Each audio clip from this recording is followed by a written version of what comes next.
I'm Christina Howard outside of Broadview Station, where you can see commuters are loading onto streetcars, getting ready for their trips home, and employees are getting used to a new reality: random drug tests that some say should be used right across the province. It's alarming to me that, as a father of two young girls, that there is the possibility that they could be stepping onto a train at some point where a driver is impaired by alcohol or drugs. Todd Smith is talking about GO trains, where engineers and operators aren't subject to the same random drug tests now being used by the Toronto Transit Commission. Quite clearly there's an issue, and when it comes to the safety of passengers on these vehicles, then we need to take that seriously. The TTC only won the right to randomly test employees for drug and alcohol a few months ago.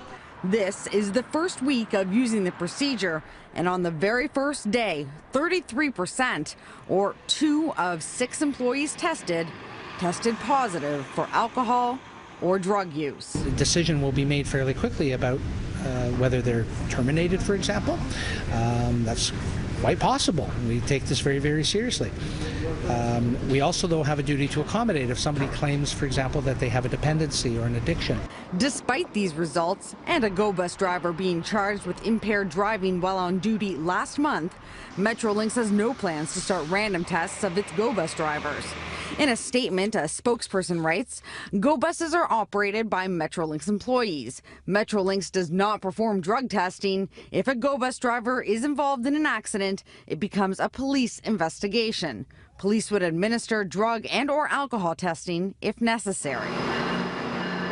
And while GO train operators and engineers are actually Bombardier employees, Metrolinx adds that drug and alcohol testing may be administered at many times and for a variety of reasons: pre-employment, post-accident and incident, return to duty, follow-up or periodic physicals, or any time there is a reasonable suspicion.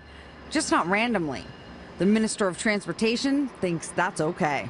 I believe the protocols that we have in place at Metrolinx and GO Transit are sufficient. Having said that, I know that the leadership at Metrolinx is always looking to make sure that we are at the cutting edge of all of these systems and protocols. We absolutely believe that this should be the norm in Canada.